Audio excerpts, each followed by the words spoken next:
Hello friends, welcome back to my channel. তোমরা অনেকেই comment করেছো যে এসএসসি জিডি 2024-এর প্রিভিয়াস ইয়ার কোশ্চেনগুলো সলভ করাতে, কারণ এর আগে আমি অনেকগুলো এসএসসি জিডির প্র্যাকটিস সেটের ক্লাস করিয়েছিলাম, বেসিক কনসেপ্টের ক্লাস করিয়েছিলাম। তো তোমরা অনেকেই কমেন্ট করেছো যে যতগুলো শিফট আছে, অর্থাৎ 74টা কি 78টা শিফট আছে, সেই 78টা শিফট কিন্তু আমরা পুরোপুরি সলভ করব। ঠিক আছে, যে আসছে যে আবার 2025-এর যে জানুয়ারি ফেব্রুয়ারিতে পরীক্ষা হবে, সেই পরীক্ষার জন্য খুবই তোমাদের হেল্পফুল হয়ে থাকবে। এছাড়াও তোমাদের এর পাশাপাশি যে এই শুধু জিডিডি ক্লাস হবে তা নয়, ডাব্লিউপির যে প্র্যাকটিস সেটগুলো বিভিন্ন ম্যাগাজিন থেকে করায় সেগুলো চলতে থাকবে, আর এক্সট্রা এই ক্লাসগুলো কিন্তু করাবো। ঠিক আছে, তো চলো আজকের ক্লাসটা শুরু করি। আর ক্লাসের ফুল পিডিএফ অর্থাৎ পুরোপুরি বাংলা ভাষাতে যে পিডিএফটা, সেটা আমি টেলিগ্রাম গ্রুপে প্রোভাইড করে দেবো, সেখান থেকে তোমরা ডাউনলোড করে নেবে। তো চলো আজকের ক্লাসটা শুরু করি। ফার্স্ট কোশ্চেন, এম অনুপাত এন ইকুয়াল টু 9:6 হলে এম প্লাস এন অনুপাত এম মাইনাস এন এর মান কত হবে? তাহলে এম এর ভ্যালু, এখানে প্রথমে এম আছে, প্রথমে 9 আছে, তাহলে এম এর ভ্যালু হচ্ছে 9 আর এন এর ভ্যালু হচ্ছে 6। তাহলে এম প্লাস এন অর্থাৎ কত? 9 প্লাস 6 একটা, আর এদিকে আমাদের আরেকটা অনুপাত কি আছে? 9 মাইনাস কিন্তু 6। ঠিক আছে, তাহলে 9 প্লাস 6 হচ্ছে 15, আর এদিকে কত? এদিকে হচ্ছে কত? 3। তাহলে এদিকে কত? 5 দিয়ে 3 দিয়ে 3 5 15, আর 3 একে 3, 5:1। এটাই হয়ে যাবে আমাদের কিন্তু সঠিক অ্যান্সার। একটি চেয়ারের মুদ্রিত মূল্য 2000 টাকা। 20% ও 1% দুটি ক্রমিক ছাড় দেওয়ার পরে চেয়ারটি 1400-তে বিক্রি হয়, তবে এক্সের মান কত? তাহলে এখানে লেখা ছিল কত টাকা? 2000 টাকা লেখা ছিল চেয়ারটার প্রাইস। ঠিক আছে, প্রথমে 20% ছাড় দিয়েছে, তারপরে আর একটা ছাড় দিয়েছে। তাহলে 20% ছাড় দিয়েছে মানে কত? 80/100 টাকায় বিক্রি করেছে। ঠিক আছে, তাহলে এখানে সে কত টাকা হচ্ছে দেখো, কাটাকুটি করে, আর দোকানে 1600 টাকা। ঠিক আছে, 1600 টাকা। তারপর আর একটা ছাড় দিয়েছে যেটা হচ্ছে 1%। তাহলে এখানে আমরা ওই 100 মাইনাস এক্স এইভাবে করব না, কারণ এখানে যেমন 100 মাইনাস 20 করেছি 80/100, তো ওখানে আমরা 100 মাইনাস এক্স অনেকটা ঝামেলা হয়ে যাবে, আমরা ওইটা করব না।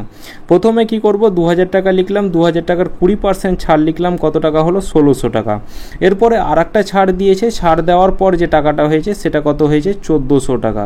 তাহলে এখানে আমরা দেখব যে সে কত টাকা ছাড় দিয়েছে। 1600 টাকা ছিল, আর একটা ছাড় দিয়েছে কত টাকা? 200 টাকা কিন্তু ছাড় দিয়েছে। ঠিক আছে, টাকার ক্ষেত্রে, কিন্তু পার্সেন্টেজ ছাড় বের করতে হবে। তাহলে কত টাকার মধ্যে? এই 1600 টাকার মধ্যে। ঠিক আছে, ছাড়টা তো 1600 টাকার মধ্যেই হয়েছে, যে 1600 টাকার 200 টাকা ছাড় দিয়েছে, ইন্টু পার্সেন্টেজের 100 করে দাও। তাহলে এদিকে দুটো শূন্য কাটা গেল, 4 দিয়ে কাটা দিলে 4 5 20, 4 দিয়ে কাটা দিলে 4 4 16, তাহলে 2 দিয়ে কাটা দিলে 25, 2 দিয়ে কাটা দিলে 2, তাহলে 25/2 বা 12.5। তাহলে আর একটা যে ছাড় ছিল সেটা হচ্ছে 12.5% কিন্তু ছাড় দিয়েছে। এরপর পরবর্তী কোশ্চেন, যে 7200 টাকাকে PQR এর মধ্যে 1/2 অনুপাত 4 অনুপাত 3/2 অনুপাতে ভাগ করা হলো, আর এর ভাগের পরিমাণ কত হবে? তাহলে তিনজনের টাকা আছে, একটা হচ্ছে পি, কিউ আর একটা আর, এই তিনজনের টাকা। এবার তাদের অনুপাত কত বলা আছে? 1/2 বলা আছে, অনুপাত 4 অনুপাত 3/2 বলা আছে। এবার এখানে আমাদের এই ভগ্নাংশটাকে যদি আমরা এই পূর্ণ সংখ্যাতে আনি, তখন কি করতে হবে? যে হর যেগুলো আছে, যেমন এগুলো হর, যে 2, এই 2 এগুলো হর, এই হরের আমাদের লসাগু করতে হবে। তাহলে 2 আর 2 এর লসাগু 2 হয়, সেই লসাগুটাকে কী করতে হবে? প্রতিটার সাথে গুণ করতে হবে। তাহলে প্রতিটার সাথে গুণ করব, তাহলে এখানে আমরা পূর্ণ সংখ্যাতে পেয়ে যাব। তাহলে এদিকে হলো 1 অনুপাত 8 অনুপাত, এদিকে 2 2 কাটা যাবে, অর্থাৎ 3। টোটাল কত টাকা, কত ইউনিট টাকা হচ্ছে এখানে দেখো তিনজনের? 8 এর 9 3 12 ইউনিট। টোটাল এখানে এটাকে যোগ করে কত পাচ্ছি? 12 ইউনিট টাকা। কিন্তু এখানে বলা আছে কত? 7200 টাকা। তাহলে 12 ইউনিটের ভ্যালু হচ্ছে 7200 টাকা। 1 ইউনিটের ভ্যালু কত? 6×72, অর্থাৎ 600 টাকা। এখানে কোশ্চেনে কী চেয়েছে? যে আর এর ভাগের পরিমাণ কত? তাহলে আর এর ভাগের পরিমাণ হচ্ছে 3 ইউনিট। তাহলে 1 ইউনিটের ভ্যালু হলে 3 ইউনিটের ভ্যালু কত হবে? 600 × 3, অর্থাৎ 1800। এটাই হয়ে যাবে আমাদের কিন্তু সঠিক অ্যান্সার। আর একটি কাজ 90 দিনে সম্পূর্ণ করতে পারে, 45 দিনে আর ওই কাজের মোট কত শতাংশ সম্পূর্ণ করতে পারবে? তাহলে 90 দিনের মধ্যে সে 45 দিন কিন্তু 45 দিন কাজটা করেছে, তাহলে মোট কত শতাংশ সম্পন্ন করতে পারবে? তাহলে এখানে এই টোটাল কাজটা আমরা লিখব তলায়, টোটাল কাজ তলায়। এবার টোটাল কাজের মধ্যে কতদিন কাজ হয়েছে, 45 দিন কাজ হয়েছে। এবার আমাদের কত শতাংশ চেয়েছে, তাহলে এখানে 100 দিয়ে গুণ করে দাও। তাহলে 45 দুগুণে 90, আর এদিকে 2 দিয়ে হচ্ছে 50 দুগুণে 100 সমান হচ্ছে 50%। দুটি ট্রেন একই গতিতে বিপরীত দিকে ছুটে চলেছে, প্রতিটি ট্রেনের দৈর্ঘ্য 320 মিটার হয়, তারা একে অপরকে 18 সেকেন্ডে অতিক্রম করে, তাহলে প্রতিটি ট্রেনের গতি কত? তাহলে এখানে সিম্পল জাস্ট এখানে দৈর্ঘ্য দেওয়া আছে, আর এখানে আমাদের এই দৈর্ঘ্য দেওয়া আছে অর্থাৎ দূরত্ব দেওয়া আছে, আর এদিকে আমাদের এই সেকেন্ড অর্থাৎ টাইম বলা আছে। তাহলে গতিবেগ চেয়েছে, তাহলে স্পিড ইকুয়াল টু কী জানি, স্পিড ইকুয়াল টু হচ্ছে দূরত্ব বাই হচ্ছে কি টাইম। তাহলে দূরত্ব কত আছে, দূরত্ব বলা আছে 320 মিটার, আর টাইম বলা আছে কত 18 সেকেন্ড। এবার আমাদের কোশ্চেন হচ্ছে কি কিলোমিটার প্রতি ঘন্টাতে আনতে হবে, আর এটা ছিল আমাদের মিটার, আর এটা ছিল আমাদের সেকেন্ড। তাহলে এটা আমাদের কি ছিল, মিটার প্রতি সেকেন্ডে ছিল। এবার মিটার প্রতি সেকেন্ডকে কিলোমিটার প্রতি ঘন্টাতে আনতে গেলে কি করতে হয়, আমাদের 18/5 দিয়ে কিন্তু গুণ করে দিতে হয়, ঠিক আছে। আর যদি মিটার প্রতি সেকেন্ড থেকে, এটা একটু বলে রাখি যে মিটার প্রতি সেকেন্ড থেকে যদি কিলোমিটার প্রতি ঘন্টাতে যেতে হয় তাহলে 18/5 দিয়ে কিন্তু গুণ করতে হয়। আর যদি কিলোমিটার থেকে আবার মিটার প্রতি সেকেন্ডে যায় তাহলে 5/18 দিয়ে কিন্তু আমাদের গুণ করে দিতে হয়। এটা একটু এইভাবে মনে করবে যে ছোট থেকে যখন বড়তে যাব তখন বড়টা ওপরে রাখবো, অর্থাৎ 18টা ওপরে আর নিচে ছোটটা। এই 18 কাটা 5 দিয়ে কাটা দাও, 5 6 30, 4 5 20, অর্থাৎ 64 কিলোমিটার প্রতি ঘন্টা। এটাই সঠিক অ্যান্সার। একটি পরীক্ষায় মোট পরীক্ষার্থীর মধ্যে 93% শিক্ষার্থী পাস করেছে, 9275 জন শিক্ষার্থী ফেল করেছে। মোট কতজন শিক্ষার্থী পরীক্ষায় বসেছিল? তাহলে পার্সেন্টেজের অঙ্ক সবসময় 100 ধরে করতে হয়। যে টোটাল যে এক্সামিনার সেটা ধরলাম 100 জন ছিল, তার মধ্যে 93% পাস করে, তাহলে ফেল করে কত শতাংশ, 7% ফেল করে। টোটাল 100%-এর মধ্যে 93% যদি পাস করে তাহলে ফেল করে কত শতাংশ, 7%। কিন্তু এখানে সংখ্যার ক্ষেত্রে আবার বলা আছে 9275 জন ফেল করছে, তাহলে 7%-এর ভ্যালু হচ্ছে 9275, ঠিক আছে। তাহলে 1%-এর ভ্যালু কত হবে, বা 1 ইউনিটের ভ্যালু কত হবে, 7 দিয়ে এটা কাটা দাও, 7 একে 7, 3 7 21, 7 দুগুণে 14, 5 7 35, 1325, ঠিক আছে। 1 ইউনিটের ভ্যালু 1325। তাহলে এখানে আমাদের মোট পরীক্ষার্থী চেয়েছে, মোট পরীক্ষার্থী 100 ধরেছি, তাহলে 100 ইউনিটের ভ্যালু কত হবে, 1325 ইন্টু হচ্ছে কত 100 সমান হচ্ছে 1,32,500। এটাকে গুণ করলে কত হবে, 1 3 2 5, তারপরে দুটো শূন্য। এ ও বি উভয়েই তাদের ঘড়িগুলি 5,000 টাকা প্রতি ঘড়ি দরে বিক্রি করে, ঠিক আছে। এর 25% লাভ হয়, বি এর 10% ক্ষতি হয়। এ ও বি এর ক্রয় মূল্যের অনুপাত কত? তাহলে এই অঙ্কটা আমি বেসিকভাবেই করছি যে এর প্রথমে 25% লাভ হয়েছে, তাহলে সে কিনেছে কত টাকায়, তাহলে এ ধরলাম সে কিনেছে, ক্রয় মূল্য ধরলাম 100 টাকায়, ঠিক আছে। আর সে 25% লাভে বিক্রি করেছে, তাহলে বিক্রয় মূল্য কত হবে, 100-র 25% লাভ মানে 125 টাকায় বিক্রি করেছে। আর এখানে দেখো প্রতিটি ঘড়ি মানে এও 5,000 টাকায় বিক্রি করেছে, ঠিক আছে, এও 5,000 টাকায় বিক্রি করেছে, আবার এদিকে বিও কিন্তু 5,000 টাকায় বিক্রি করেছে, ঠিক আছে। প্রতিটি ঘড়ি 5,000 টাকা করে বিক্রি করা বলা আছে, কিন্তু এখানে আমরা বিক্রয় মূল্য কত পেলাম, 125 ইউনিট। 125 ইউনিটের ভ্যালু কত, এখানে হচ্ছে 5,000। তাহলে 1 ইউনিটের ভ্যালু কত হবে, তাহলে 1 ইউনিটের ভ্যালু হবে এখানে 5,000, তলায় হবে কত 125, আর এখানে আমাদের ক্রয় মূল্য কত ধরেছিলাম 100, তাহলে 100 ইউনিটের ভ্যালু কত হবে, তাহলে 100 ইউনিটের ভ্যালু হবে ইন্টু 100।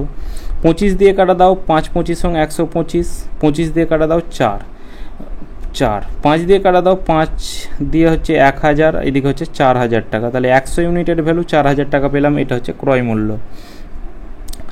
এবার দ্বিতীয়টার ক্ষেত্রে কি হবে, দ্বিতীয়টার ক্ষেত্রে দেখো এখানে ক্রয় মূল্য একই রকমভাবে কত ধরবো, 100 টাকা ধরবো, কিন্তু বিয়ের কি হয়েছে 10% ক্ষতি হয়েছে, তাহলে বিক্রি করেছে কত টাকায়, সে নিশ্চয়ই 90 টাকায় বিক্রি করেছে, কিন্তু এখানে বিক্রয় বলা আছে 5,000 টাকা, তাহলে 90 ইউনিটের ভ্যালু কত, 5,000 টাকা। তাহলে 1 ইউনিটের ভ্যালু কত, তাহলে এখানে 1 ইউনিটের ভ্যালু কত হবে, 500, তলায় হচ্ছে 9, আর এখানে এই ক্রয় মূল্য ধরেছিলাম 100, তাহলে 100 ইউনিটের ভ্যালু কত হবে, তাহলে এদিকে উপরে 500, তলায় 9 ইন্টু হচ্ছে 100। এবার এ আর বি এর ক্রয় মূল্যের অনুপাত চেয়েছে, তাহলে এখানে আমরা ক্রয় মূল্যের অনুপাতটা বের করব। তাহলে এ এর ক্রয় মূল্য কত হচ্ছে, 4,000 টাকা হচ্ছে, বি এর ক্রয় মূল্য কত হচ্ছে, তাহলে এখানে 500-র সাথে 100 গুণ করলে কত হবে, এদিকে হচ্ছে 50,000, তলায় হচ্ছে কত 9। এই 9কে কি করব, এই 9কে উঠাতে গেলে কি করতে হয়, এদিকে 9 দিয়ে গুণ করতে হয়, এদিকে 9 দিয়ে গুণ করতে হয়, তাহলে এটা কেটে যাবে, তাহলে 4 9 36,000 টাকা, আর এদিকে কত হচ্ছে 50,000 টাকা। তাহলে এদিকে 3টে শূন্য কাটা গেল, 2 দিয়ে কাটা দাও, 2 দিয়ে কাটা দাও 18, 2 দিয়ে কাটা দাও 25, 18:25, ঠিক আছে, অপশান 2এই আছে।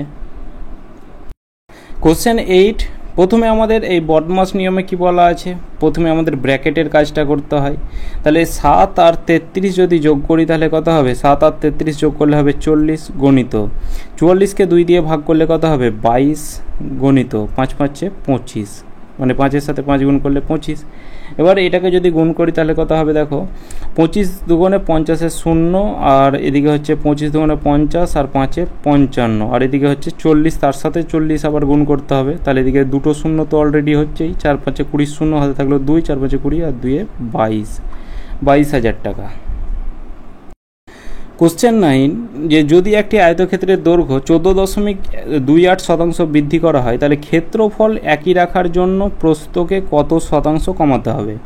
তাহলে দৈর্ঘ্য যদি আমাদের 100 থাকে, যদি দৈর্ঘ্য আগে 100 থাকে, তাহলে এখানে বর্তমানে কত হবে 14.28 বৃদ্ধি পেয়েছে, মানে 114.28 হবে।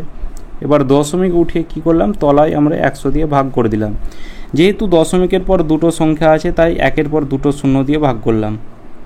তাহলে এটা আমরা দৈর্ঘ্যর আমরা অনুপাতটা পেয়ে গেলাম, ঠিক আছে।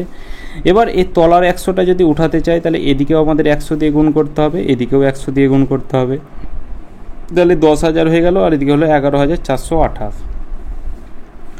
এবার এখানে আমাদের ক্ষেত্রফল যদি একই রাখতে চাই তাহলে প্রস্থটার অনুপাতটা কত রাখতে হবে যেন ক্ষেত্রফলটা একই হয়। তাহলে এখানে আমরা যদি 11,428টাকে গুণ করি আর এদিকে যদি আমরা 10,000টাকে গুণ করি তাহলে দেখো ক্ষেত্রফল কিন্তু একই হবে, যে এই 11,428-এর সাথে 10,000 গুণ করলেই যা হবে, এই 11,428-এর সাথে 10,000 গুণ করলে সেম একই হবে, কারণ ক্ষেত্রফল একই রাখতে বলেছে। এই অঙ্কটা বুঝতে পারার আগে তোমরা একটু জাস্ট আমি একটা অঙ্ক করাচ্ছি, যে এখানে যদি সবই একই থাকতো, যদি 14.28-এর জায়গায় যদি আমাদের 40% দেওয়া থাকতো তবে আমরা কি করতাম, পার্সেন্ট উঠে তলায় 100 হয়, কিংবা এইভাবে যদি এই নিয়মেই করাই, যদি প্রথমে লেন্থ 100 ছিল, 40% যদি বৃদ্ধি বলা থাকতো তাহলে আমরা 140 করতাম, ঠিক আছে। তাহলে এখানে ব্রেথটা কত রাখবো যেন এরিয়াটা আমাদের একই হয়, তাহলে এখানে এরিয়াটা আমরা কত করব, সরি ব্রেথটা 140, মানে কোনাকুনি শুধু গুণ, মানে উলট পালট করে লিখবো। উলট পালট করে কেন লেখার কারণ কি, তাহলে এখানে দেখো গুণ করলে দেখো এখানে আমাদের কত হচ্ছে 14,000, এদিকেও আমাদের 14,000 হচ্ছে, কারণ এখানে ক্ষেত্রফলটা আমাদের একই থাকতে হবে, তাই আমরা কোনাকুনি একটু উলট পালট করে গুণ করলাম, ঠিক আছে। এবার এখানে আমি আর সংখ্যাটাকে আমি আর লিখছি না, ঠিক আছে, ক্ষেত্রফলটা যেহেতু সমান। এবার এখানে ক্ষেত্রফল একই রাখতে বলেছে, তাহলে প্রস্থ কত কমাতে হবে, তাহলে 11,428 ছিল, হলো 10,000, তাহলে কত কমাতে হবে, তাহলে কমাতে হবে কত, তাহলে 11,000 থেকে 1,428 কমাতে হবে, এটা থেকে এটা যদি মাইনাস করো 1428, এটা মাইনাস করতে হবে, টোটাল কতর মধ্যে কমাতে হবে, এই 11,428-এর মধ্যে ইন্টু কী করতে হবে, পার্সেন্টেজের 100 করে দাও, তাহলে 4 দিয়ে কাটা দাও, 4 দিয়ে হচ্ছে 3 4 12, 4 5 20, 4 7 28, 4 দিয়ে কাটা দাও, 4 দিয়ে হচ্ছে 4 2 8, 4 8 32, 4 5 20, 4 7 28। এবার এই 357 সাথে 100 গুণ করলে কত হবে, 357, আর এদিকে 100 অর্থাৎ দুটো শূন্য, এটাকে 1857 দিয়ে ভাগ করো, তাহলে 1857 দিয়ে যদি আমি ভাগ পাঠাই, কালারটা চেঞ্জ করি, 1857 দিয়ে আমরা যদি ভাগ পাঠাই, প্রথমে এক ঘর যাবে, যে 1857, এদিকে হচ্ছে 3, 5 একে 6, 1 7, এদিকে 2 5 7 3, 713, উপর থেকে একটা শূন্য নামবে।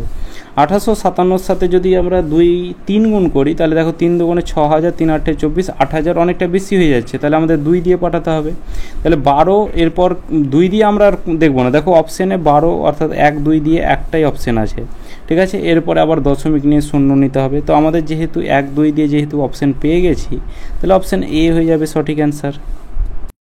40 বছরের জন্য একটি অর্থরাশি থেকে প্রাপ্ত সরল সুদের পরিমাণ অর্থরাশিটির 2/5 হয়। বার্ষিক সুদের হার কত? তাহলে এখানে আমাদের এই অর্থরাশিটির সরল সুদের পরিমাণ, অর্থরাশি মানে আমাদের প্রিন্সিপাল, তাহলে সরল সুদের পরিমাণটা প্রিন্সিপালের 2/5। এবার অংশর অঙ্ক সবসময় আমরা কি করব, 1 ধরে, আর পার্সেন্টেজের অঙ্ক সবসময় আমরা 100 ধরে। তাহলে প্রিন্সিপালটাকে আমরা কত ধরলাম, 1 ধরলাম। ওই অর্থরাশিটির 2/5 কি, এই সরল সুদের পরিমাণ। তাহলে 1-এর 2/5 অর্থাৎ 2/5, এটা হচ্ছে আমাদের ইন্টারেস্ট। ঠিক আছে, একই রকমভাবে এই 5টাকে যদি উঠাতে চাই, এদিকে 5 দিয়ে গুণ করতে হয়, এদিকে 5 দিয়ে গুণ করতে হয়। তাহলে প্রিন্সিপাল আমরা 5 পেয়ে গেলাম, আর ইন্টারেস্টটা কত পেলাম, 2 পেলাম। এবার এখানে বলা আছে সুদের হার চেয়েছে, তাহলে রেট ইকুয়াল টু কি, সুদের হার অর্থাৎ রেট ইকুয়াল টু হচ্ছে 100 ইন্টু ইন্টারেস্ট কত, 2, নিচে প্রিন্সিপাল কত আছে 5, ইন্টু টাইম কত বলা আছে, 40 বছর বলা আছে, তাহলে ইন্টু 40। তাহলে এদিকে দেখো 2 দিয়ে কাটো 20, 5 20 100, এই 100 কাটা যাবে, সুতরাং আমাদের 1% কিন্তু পড়ে থাকবে। ঠিক আছে, 1%, এটাই হয়ে যাবে আমাদের সঠিক অ্যান্সার। প্রথমে আমাদের এটার মান বের করতে হবে। তো প্রথমে আমাদের ফার্স্ট ব্র্যাকেট যেটা আছে সেটার কাজ করব। আমাদের ভাগের কাজ করতে হয় না, অফের কাজ করতে হয়। তাহলে এখানে আমি লিখে রাখি যে বড মাস। ঠিক আছে, বড মাস রুল আমাদের কি বলা আছে, প্রথমে আমাদের ব্র্যাকেটের কাজ করতে হবে। তাহলে ফার্স্ট ব্র্যাকেটের কাজ করব প্রথমে, তারপর ও মানে অফের কাজটা করতে হবে। তাহলে 96 এর সাথে কি করব, অফ মানে এর মানে হচ্ছে গুণ চিহ্ন 2, এবার ভাগ চিহ্ন 24। তাহলে এখানে 24টাকে ভাগ করি যদি, 2 দিয়ে 12, 8 12 96, তাহলে এটাকে সলভ করে কত পেলাম, 8 পেলাম। ঠিক আছে, এটাকে সলভ করে কত পেলাম, 8 পেলাম। এবার একই রকমভাবে 36 অফ মানে হচ্ছে কি, এর মানে হচ্ছে গুণ 4, ভাগ চিহ্ন 8, তাহলে ভাগ 8 দিয়ে ভাগ করো, 4 দিয়ে 2 দিয়ে 18 দুগুণে 36, তাহলে এদিকে হচ্ছে 18, তাহলে এদিকে হচ্ছে 41 গণিত 18, তাহলে 41 গণিত হচ্ছে কত, 18। তাহলে 18কে 18 আর 8 হাতে থাকলো 1, 4 18 72, আর একে হচ্ছে 73। ঠিক আছে, 738, এটাই হয়ে যাবে আমাদের সঠিক অ্যান্সার।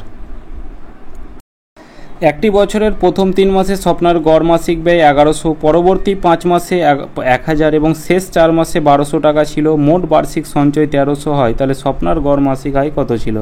তাহলে 3 মাসে স্বপ্নার গড় মাসিক ব্যয় 1100 ছিল, তাহলে মোট মাসিক ব্যয় কী হবে, অ্যাভারেজের সাথে অর্থাৎ গড়ের সাথে যদি সংখ্যা গুণ করি তবে মোট সঞ্চয়টা পেয়ে যাব, এখানে ব্যয় অর্থাৎ মোট ব্যয়টা পেয়ে যাব। তাহলে 1100-র সাথে আমরা কি করব, প্রথমে 3 মাসের বলা আছে 3 গুণ করব, অর্থাৎ 3300 টাকা। ঠিক আছে, 3300 টাকা। তারপরে কি, তারপরে হচ্ছে 5 মাসে 1000 টাকা। তাহলে এখানে কি করব, 1000টা হচ্ছে গড়, আর এদিকে হচ্ছে টাইমটা হচ্ছে 5 মাস, অর্থাৎ 5000 টাকা। ঠিক আছে, শেষ 4 মাসে অর্থাৎ 1200 টাকা, আর এদিকে হচ্ছে 4, তাহলে 4 12 4800 টাকা। ঠিক আছে, 4800 টাকা। তাহলে এদিকে টোটাল যদি মোট বার্ষিক সঞ্চয় হচ্ছে 1300 টাকা, তাহলে তার আয় কত? তাহলে এইগুলো হচ্ছে তার ব্যয়, টোটাল ব্যয় কত টাকা এটা হিসাব করো। তাহলে এদিকে 3000, 5000, 8000, 8000, 4000, 12000 আর 8000, 800 আর 300 যোগ করলে কত হবে, 1100। তাহলে এখানে 12000 অর্থাৎ 1100 অর্থাৎ 13100। ঠিক আছে, 13100 এটাকে যোগ করে, এটা হচ্ছে তার কি ব্যয়, টোটাল ব্যয় 12 মাসের। এবার মোট সঞ্চয় সে কত করেছে, তাহলে এখানে আমাদের টোটাল যে আয় কি করে বের করি, যে আয় ইকুয়াল টু হচ্ছে ব্যয়, যে কত টাকা ব্যয় করলো প্লাস কত টাকা সে সেভ করলো। তাহলে ব্যয় হচ্ছে 13100 টাকা, আর সে সঞ্চয় করেছে কত টাকা, প্লাস সঞ্চয় করেছে 1300 টাকা। তাহলে এটাকে যদি যোগ করি তাহলে কত হবে, এদিকে 2 0 3 2 0 3 আর 1 4, 3 আর 1 4, 144, মানে 14400 টাকা টোটাল হচ্ছে তার আয়। এবার এখানে বলা আছে স্বপ্নার গড় চেয়েছে, গড় মাসিক আয়। তাহলে অ্যাভারেজ ইকুয়াল টু কি জানি, অ্যাভারেজ ইকুয়াল টু যে সাম বাই নাম্বার। তাহলে এখানে টোটাল যে সাম অর্থাৎ 14400 টাকা, টোটাল নাম্বারটা কত মাসের, তাহলে 12 মাসের। এটা টোটাল হিসাবটা দেখো, 3 মাস 5 মাস 8 মাস 4 মাস 12 মাস, টোটাল 12 মাসের হিসেব। এখানেও সঞ্চয়টা বার্ষিক অর্থাৎ 12 মাসের বলা আছে, তাহলে 12 দিয়ে যেহেতু ভাগ করবো, তাহলে 12 12 144 হয়, অর্থাৎ 1200 টাকা। তাহলে স্বপ্নার যে গড় মাসিক আয় সেটা হচ্ছে 1200 টাকা। একজন ক্রিকেট খেলোয়াড়ের 7 জন খেলোয়াড়ের বয়স 26 25 21 এত হলে তাদের বয়সের গড় কত? তাহলে যে কোনো একটা বয়সের গড় ধরে নাও। তাহলে এখানে আমরা ধরে নিলাম 23 একটা গড় বয়স। আমি সংখ্যাটাকে লিখছি, এখানে যেহেতু ছোটো ছোটো করে লেখা আছে, প্রথমে হচ্ছে 26, তারপরে হচ্ছে কত 25, তারপরে হচ্ছে 21, তারপরে 29, 24, 28 আর একটা 22। তাহলে এর মাঝামাঝি একটা সংখ্যা ধরে নিলাম, যে গড় শর্ট ট্রিক্স গড় বের করার নিয়ম দেখো, এখানে আমি মাঝামাঝি সংখ্যা একটা 23 ধরে নিলাম, ঠিক আছে। তাহলে 23-এর থেকে এটা কত বেশি, তাহলে 23-এর থেকে এখানে 3 বেশি, 23-এর থেকে এটা কত বেশি 25, অর্থাৎ 2 বেশি, 23 অ্যাভারেজ ধরেছি, এটা গড় অ্যাভারেজ একটা ধরে নিয়েছি একটা আইডিয়া মতো। 23-এর থেকে এটা কত কম, 2 কম, 23-এর সাথে এটা কত বেশি 6 বেশি, 23-এর থেকে এটা কত বেশি 1 বেশি, 23-এর থেকে এটা কত বেশি 5 বেশি, 23-এর থেকে এটা 1 কম। এবার এটাকে টোটালটা যোগ করো, দেখো এখানে +2 -2 কাটা যাবে, +1 -1 কাটা যাবে, তাহলে 5 3 8 8 6 14, ঠিক আছে। এক্সট্রা কত পেলাম 14 পেলাম। এবার এদের গড়টা বের করো, কজন আছে, যে আমরা গড় ইকুয়াল টু কী জানি, যে সাম বাই নাম্বার, তাহলে কটা নাম্বার আছে 7 জন খেলোয়াড়, তাহলে 7 দিয়ে ভাগ করে দাও, তাহলে 7 দুগুণে 14, অর্থাৎ এক্সট্রা আমাদের কী হবে, অ্যাভারেজ তো 23 ধরেছিলাম, এটা প্লাসে এসেছে মানে আমাদের কি করতে হবে +2 করতে হবে, যদি মাইনাসে আসতো তবে মাইনাস করতাম, তাহলে 23 আর 2 যোগ করলে কত হবে 25, তাহলে অ্যাভারেজটা হয়ে যাবে কত 25। এছাড়া তোমরা এইভাবেও করতে পারো যে 26 25 21 29 24 28 22কে তোমরা যোগ করবে, যোগ করে 7 দিয়ে ভাগ করে দিবে, সেই অ্যান্সারটা একই আসবে। রোহিত 2320 দিয়ে একটি পুরনো ব্যাট কিনেছে, সেটি মেরামত করতে 180 টাকা খরচ হয়েছে। যদি সে 2400 টাকায় ব্যাটটি বিক্রি করে তাহলে তার ক্ষতির শতকরা হার কত। 2320 টাকায় সে একটি পুরনো ব্যাট কিনেছে, তার সাথে 180 টাকা খরচ করেছে, ঠিক আছে। তার সাথে 180 টাকা খরচ করেছে মানে এটা তার ক্রয় মূল্যের মধ্যেই পড়বে, যে 180 টাকা তার ব্যাটের মধ্যেই সে খরচ করেছে। সে যখন বিক্রি করছে তখন সে কত টাকায় বিক্রি করছে 2400 টাকায় বিক্রি করছে, ঠিক আছে। তাহলে এদিকে 300 400 500 অর্থাৎ 2500 টাকায় কিনে 2400 টাকায় কিন্তু বিক্রি করছে। তাহলে ক্ষতি কত টাকা হচ্ছে 100 টাকা ক্ষতি হচ্ছে, কত টাকার মধ্যে 2500 টাকার মধ্যে। মানে এখানে আমাদের ক্ষতির ফর্মুলা কি, যে লস ইকুয়াল টু মানে পার্সেন্টেজ লস ওপরে তলায় ক্রয় মূল্য ইন্টু 100, তাহলে ইন্টু 100 করে দাও, তাহলে 2 শূন্য শূন্য কাটা গেল, 25 দিয়ে 4 অর্থাৎ 4% ক্ষতি, ঠিক আছে 4% ক্ষতি। কোশ্চেন 15, 44টি আম 121টি কলা 11টি আপেল রয়েছে, এগুলিকে কয়টি সারিতে এমনভাবে সাজাতে হবে যাতে প্রতিটি সারির সমান সংখ্যক ফল থাকে এবং প্রতিটি সারিতে একই ধরনের ফল থাকে, সারির সর্বনিম্ন সংখ্যা কত। এই অঙ্কটা কিন্তু ডাব্লিউপির যে প্র্যাকটিস সেট ছিল সেটাতে কিন্তু এই অঙ্কটা ছিল। প্রথমে কি করতে হবে 44 121 আর এদিকে হচ্ছে কত 11-র আমাদের গসাগু বের করতে হবে। যখন সমান ভাগে ভাগ করা থাকে, প্রতিটি সমান সংখ্যক সমান ভাগে ভাগ বলা থাকলে আমাদের গসাগু বের করতে হয়, ঠিক আছে। তাহলে 44 121 আর 11-র গসাগু অর্থাৎ HCF সেটা কত হচ্ছে, সেটা হচ্ছে আমাদের 11ই হয়, কারণ এই মিনিমাম সংখ্যা 11, এই 11 দিয়ে 121 কাটে 44ও কাটে, তাহলে গসাগু হচ্ছে 11। কিন্তু আমাদের বলা আছে এমনভাবে সাজাতে হবে প্রতিটি সারির সমান সংখ্যক ফল থাকে এবং প্রতিটি সারিতে একই ধরনের ফল থাকে, ঠিক আছে। তাহলে এখানে কি করব, প্রথমে এই 44কে 11 দিয়ে ভাগ করব, 121কে 11 দিয়ে ভাগ করব, 11কে 11 দিয়ে ভাগ করব, মানে গসাগু দিয়ে আমরা জাস্ট ভাগ করব। 4 11 44, 11 11 121 আর এদিকে হচ্ছে 1, তাহলে এটাকে যোগ করো, 4 আর 11 হচ্ছে 15 আর 1 টোটাল হচ্ছে সর্বনিম্ন যে সংখ্যা সেটা হবে 16টি, ঠিক আছে। এই তিনটের যোগফল অর্থাৎ 16 হয়ে যাবে আমাদের সঠিক অ্যান্সার। কোশ্চেন 16, যে এটার মান নির্ণয় করতে হবে। প্রথমে বডমাস নিয়মে ব্র্যাকেটের কাজ করব, ব্র্যাকেটের কাজ করার আগে প্রথমে আমরা কি ভাগের কাজটা করব।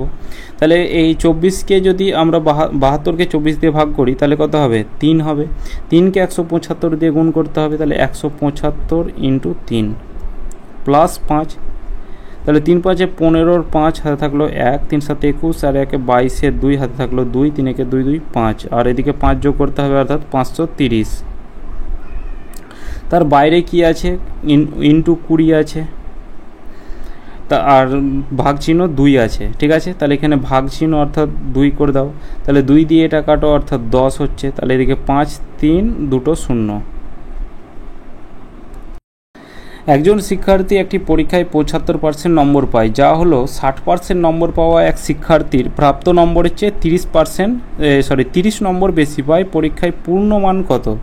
পরীক্ষার যে পূর্ণ মান অর্থাৎ 100 ধরলাম, যে 75 একজন 75% নম্বর পেয়েছে আর একজন 60% কিন্তু নম্বর পেয়েছে, ঠিক আছে। এবার বলা আছে 60% নম্বর পাওয়া শিক্ষার্থী প্রাপ্ত নম্বরের চেয়ে 30 নম্বর বেশি পায়। তাহলে এই 60% নম্বর পাওয়া এক শিক্ষার্থী এই 75%-এর থেকে কত বেশি পায়, মানে 75% বলার থেকে 15% বেশি পায়। এই 60% বালা মানে এই 75% বালা এই 60%-এর থেকে কত পায়, 15% বেশি পায়, কিন্তু এখানে বলা আছে 30 নম্বর বেশি পায় এই 60 নম্বর পাওয়া এই ছাত্রের থেকে। কিন্তু এখানে আমরা পেলাম কত, এ 75% পেয়েছে, এই 60% মানে এখানে 15% বেশি পেয়েছে, কিন্তু ওখানে 30 বলা আছে। তাহলে 15 ইউনিটের ভ্যালু হচ্ছে 30, 1 ইউনিটের ভ্যালু কত, 1 ইউনিটের ভ্যালু 2। তাহলে এখানে টোটাল পূর্ণ সংখ্যা আমরা ধরে নিয়েছিলাম 100, তাহলে 100 ইউনিটের ভ্যালু কত হবে, তাহলে 2 × 100 সমান হচ্ছে 200। তাহলে পূর্ণ সংখ্যা হচ্ছে কত, পূর্ণমান পরীক্ষার 200। 8 দিন কাজ করার পর রাখি দেখলেন যে মাত্র 10% কাজ সম্পূর্ণ হয়েছে। তিনি পুনমকে নিয়োগ করেন এবং যিনি রাখির চেয়ে 20% বেশি দক্ষ, একসঙ্গে কাজ করে বাকি কাজ সম্পূর্ণ করতে তাদের আর কতদিন সময় লাগবে। তাহলে পুনম আর রাখি বলা আছে রাখির চেয়ে 20% বেশি। তাহলে রাখি 100 ইউনিট কাজ করলে পুনম কত ইউনিট কাজ করবে, 100-র 20% বেশি মানে 120 ইউনিট কাজ করবে। 2 দিয়ে কাটা দাও, 2 দিয়ে কাটা দিলে 6, 2 দিয়ে কাটা দিলে কত হবে 5। তাহলে পুনম 6 ইউনিট কাজ করলে রাখি করবে 5 ইউনিট কাজ। টোটাল ওয়ার্কটা এবার বের করো। কী করে বের করব, ইফিসিয়েন্সির সাথে আমাদের দিন গুণ করতে হবে। ইফিসিয়েন্সি দেখো এখানে 8 দিন কাজ করেছে রাখি, তাহলে রাখির ইফিসিয়েন্সি হচ্ছে 5 ইউনিট। 5-এর সাথে আমরা কি করব, সে 8 দিন কাজ করেছে, অর্থাৎ টোটাল ওয়ার্কটা হচ্ছে 40 ইউনিট। এবার 10% কাজ সম্পূর্ণ হয়েছে, তাহলে 10% কাজ সমান আমরা বলতে পারি কত, 40 ইউনিট কাজ, ঠিক আছে। মানে এই 10% কাজ সম্পূর্ণ হয়েছে আর এদিকে টোটাল কাজ ছিল 40 ইউনিট। তাহলে 10% equal to 40, 1% equal to 4 unit, আর এদিকে আমাদের বাকি কতটা কাজ আছে সেটা বের করব। তাহলে টোটাল পার্সেন্টেজের অঙ্ক আমাদের 100 ধরে করতে হয়। 100-র মধ্যে 10% মানটা বের করলাম, তাহলে এখানে বাকি শতাংশের মানটা বের করব।